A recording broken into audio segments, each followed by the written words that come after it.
Hello everyone, this is Dr. Rukmini Chaudhary and you are watching Dr. Rukmini's Health Update.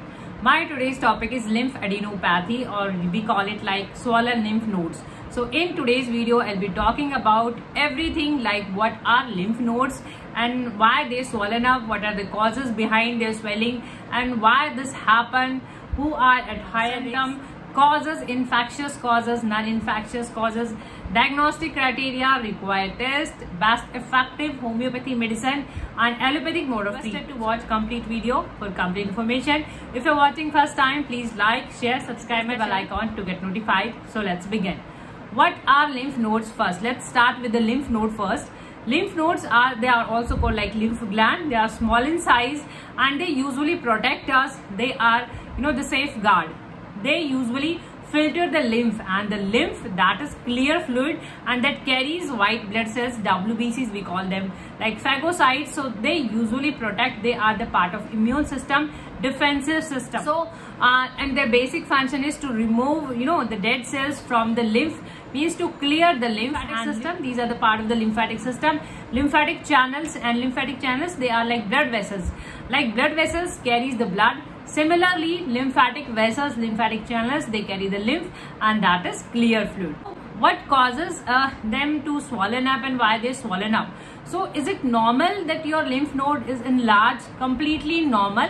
If it is, and usually this happens, and this is a sign of that you are having a good immune system. So what gets swollen means this is a sign of a defensive mechanism, but it reduces on its own in some days, and if it doesn't reduces, means this is the case of infection or certain disease.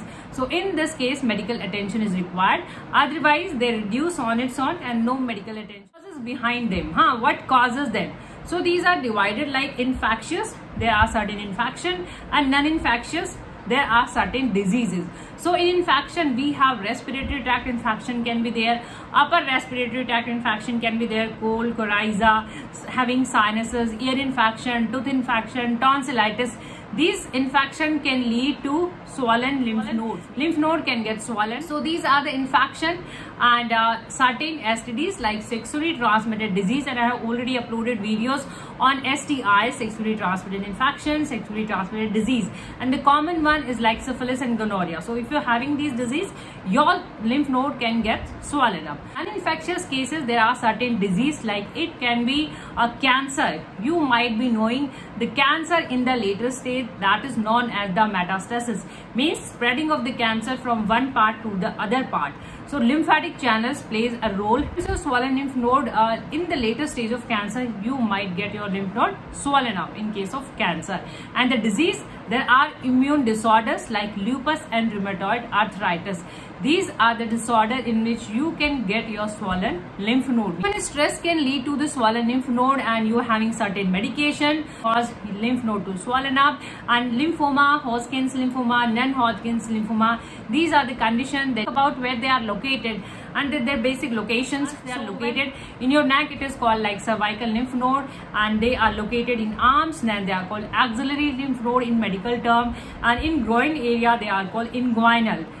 These are the location where they found. And symptoms continuing with cyno symptoms, like you can have swollen lymph node. They can be large, they can be soft, can be hard, and there's a pain. They are tender, painful to touch, and they you might have fever, and there can be sweating, and the location and the size decides that what symptom you can have. If they are located in your cervical region, so there is a difficulty of moving your neck, and if they are in the groin region, so there is a difficulty in walk. The diagnosis part, what tests required and how we diagnose and how we rule out with the other condition. Physical examination is very much required. Physical examination by touching, by whether it is a soft or hard one, and the size, of course, and whether you had any particular medicine after that, or you are having any kind of infection, whether these are like STDs or any allergic reaction. So everything should be considered. Your complete medical history test can be done, like X-rays, CT scan, and ultrasounds can be done. And in rare cases, if it is a doubt of cancer, so for ruling out that, the tissue biopsy can be done, small piece is taken out, and that can be studied for how you can prevent this, how you can prevent your lymph node to get swollen up. If it is like the mild or moderate one, obviously this is a sign of immune system, but of course you can avoid the condition, the condition that causes lymph node to swollen up. So just avoid all these conditions, like maintain your dental hygiene and frequent washing and using protection, so avoiding all the STDs. Treatment in allopathy you are provided, like if you are having pain, so obviously you are provided painkillers, and these are enlarged, mean there is an inflammation, so you are provided anti-inflammatory medicines. In homeopathy, prescription can vary with the location, that what body part you are having, even with the size, that whether it is a small one or the bigger one, if it is a hard or a case of swollen lymph nodes, and if it is like in the children or in adolescents, in adult, in homeopathy it is like individualization. Everything should be considered. Watching on YouTube, the medicines link in the description box below. You can buy medicine from there, because these are homeopathy medicine you only find only on homeopathy pharmacy or homeopathic doctor's clinic. Like these are the lymph nodes swollen up. If it is a case of like in children, the Bariata Carb homeopathy medicine, the Bariata Immune and the Bariata Iod, these are the that are given carb. So Bariata Carb, and these try to focus on your case, try to evaluate, try to match with the medicine, that which body part you having, what is the character in your case, what symptom you are having, the most important thing. So Bariata Carb is given when the child is short, means there is a dwarfism, the scrofula, swollen lymph nodes. So in that case, Bariata Carb can be taken 1 or 2 drops direct on tongue, and see wherever you belong, just focus on the medicine's name, that is the most important. The potency can be lower or higher, and the size can differ. So start with the less quantity, lower doses, and just have 1 or 2 drops directly on tongue, and use it like twice or thrice before having a minimum 2-3 weeks. If it is a case of adolescents, then there is a like Calcarea Phos, Calcarea Iod, Calcarea Phos, and Silica and Silicea. So these are the medicine when swollen lymph nodes are in case of adolescents. So you can use one medicine at a time.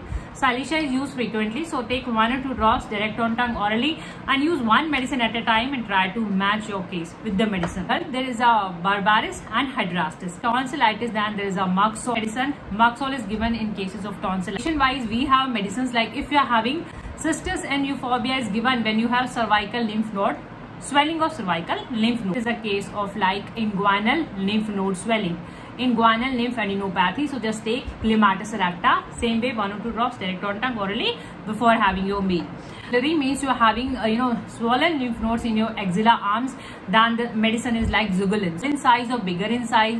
So if they are small in size and they are soft, Bariata Iod. Bariata Iod is given when they are small and they are like soft, and if they are large and they are hard, they are bigger one and they are hard one. So in that case, Silicea used. Same way 1 or 2 drops direct on tongue orally, full swollen lymph node. So in that case, Carbo animalis and Phytolacca, decaying full, you are having agony, there is a serious pain. So in that case, Phytolacca and Carbo animalis. And if it is painless, then you can use so painless. Bromium is used when you are having lymph node and they are painless. You are having pus formation, so like Aquamarina, Mux, Calimure. So these 3 medicine are used when there is a pus formation in your lymph node. Calimure, Aquamarina, and 30 or 200 potency. Start with the lower dose, then just take 1 or 2 drops in case of. So these are not the limited medicine. There are other medicine as well, depending on the individual patient's case history. Gets changed in homeopathy. So give you some amount of help. If you find this video knowledgeable, informative, please like, share, and subscribe my channel. Press the bell icon to get notified. Thank you for your time. Keep watching, keep supporting. Thank you so much.